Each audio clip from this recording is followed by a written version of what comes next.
team, j'espère que vous allez bien, que vous avez passé un excellent samedi. On se retrouve ce soir pour une nouvelle vidéo de pronostic sportif. Alors à 17 h, j'ai sorti ma vidéo concernant la rencontre entre le Paris Saint-Germain et le Bayern Munich. Cependant, forcément, il n'y a pas que la Ligue des Champions dans la vie. Et demain, on a quelques rencontres plutôt intéressantes. Tout d'abord, la suite de la première journée de Ligue 1, mais également la continuité en Belgique où ça sera déjà la troisième journée. Vous l'aurez compris, un petit combiné franco-belge avec une cote supérieure à 2 comme d'habitude pour entrer dans le système de mini martingale. Le bilan, je l'ai fait tout à l'heure dans la vidéo de 17 h. On va le refaire ici pour toujours être totalement transparent. Hier, on valide Bordeaux ou nul avec quelques difficultés tout de même, étant donné que Bordeaux est à 10 assez rapidement.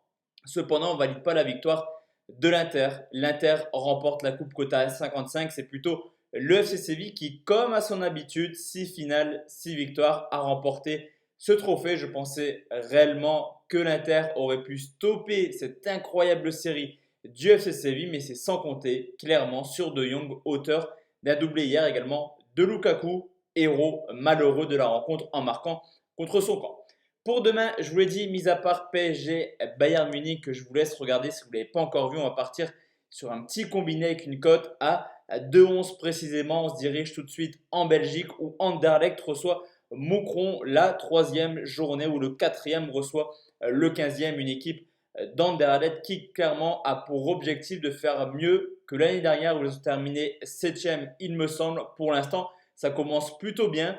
Une victoire contre Saint-Tron, mais également un match nul, 2 buts partout contre Malines. Pour Moucron, le début de saison est un petit peu plus compliqué. Un nul, une défaite, un seul but marqué. On peut surtout constater qu'historiquement, il y a quand même une belle tendance pour voir Anderlecht capable de faire des belles performances à domicile sur les 5 dernières années.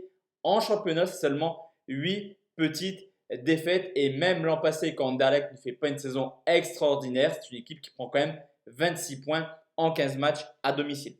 Du côté de Moucron, c'est clairement une équipe qui depuis quelques années végète au milieu de tableau, pas réellement d'objectif mis à part se maintenir pour Moucron qui cette année a eu un moment très important dans son histoire, c'est forcément le rachat de la part du LOSC. D'ailleurs, on peut remarquer que Lille a prêté énormément de joueurs du côté de Moucron et c'est peut-être là la clé de cette rencontre. Justement, comme je vous l'ai dit, pas mal de joueurs de Lille ont rejoint Moucron et on peut constater que lors de la deuxième journée de championnat pour Moucron, seulement 4 joueurs habituels titulaires l'an passé l'étaient cette année. Donc clairement, c'est une nouvelle équipe qui a pas mal de difficultés un petit peu à trouver des automatismes. De plus, on rajoute à cela que le fait qu'historiquement, 6 victoires de suite pour Anderlecht à domicile contre Moucron, je pense que la mayonnaise va prendre du temps à prendre du côté de Moucron et je vais tout simplement partir sur une victoire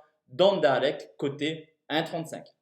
Je combine cette rencontre avec un match en France où Monaco reçoit Reims. Ça va être un beau petit duel entre le 9e et le 6e de l'année dernière. Ça y est, Reims retrouve l'Europe après plus de 50 ans sans Coupe d'Europe, direction l'Europa League pour les Rémois du côté de Monaco. Malheureusement, le Covid a mis fin à une très belle série des Monégasques qui auraient pu également se qualifier en Coupe d'Europe. Du côté de Monaco, bizarrement, pas trop de bouleversements cet été. On est vraiment habitué à avoir 50 arrivées, 50 départs cet été. Une seule arrivée entre guillemets dans le staff, c'est l'arrivée forcément du nouveau coach Kovac et 2 recrues, Dizazi qui est arrivé également, un petit jeune. À côté de ça, un départ forcément, un départ important, celui de Slimani qui est retourné à Leicester. On parle tranquillement de lui à Rennes actuellement. Alors Monaco l'an passé, c'est tout simplement la deuxième équipe la plus prolifique derrière le Paris Saint-Germain. À domicile, on se souvient, c'est une équipe qui marque énormément. Deuxième attaque avec 29 buts marqués en 14 matchs et forcément dans leur rang, le meilleur buteur du championnat, la personne de Wissam Ben Yedder. Ben Yedder, déjà capitaine lors des matchs amicaux. Clairement, je pense qu'actuellement, Ben Yedder restera à Monaco. À côté de ça, on a une équipe de Reims qui a réalisé des belles performances l'an passé hors de leur base. Autant de victoires à l'extérieur qu'à domicile, capable de s'imposer chez les gros. Tout d'abord, il y a eu ce nul à Monaco, un partout, mais surtout des victoires à Rennes, au PSG et également à Marseille. Alors du côté de Monaco, c'est une équipe qui a fait une très belle fin de saison en 2020 et qui est plutôt en forme. D'ailleurs, Monaco a toujours marqué au moins un but en 2020 et ça se sent également dans leur préparation. 4 matchs amicaux, tout de même 6 buts marqués et Ben Yedder, comme je vous l'ai dit, capitaine, a trouvé déjà le chemin défilé à 2 reprises. Du côté de Reims, une fin de saison compliquée, seulement 3 victoires sur les 10 derniers matchs. Pour eux, le Covid, entre guillemets, a fait du bien dans le sens où ils ont pu se qualifier pour l'Europa League, mais seulement 2 clean sheets, c'est fini cette équipe de Reims qui défend très bien. Cependant, je vous l'ai dit, ils sont capables de prestations à l'extérieur et s'il faut retenir un seul joueur de cette belle prestation hors de leur base, tout simplement Dia qui a marqué au Parc, au Vélodrome, mais également à Rennes. Sur cette rencontre, je vois pas mal de buts. Reims, 14 matchs à l'extérieur, a marqué dans 9 matchs différents l'an passé. Je vois pas mal de buts et je vais partir sur une cote très intéressante. C'est une triple chance.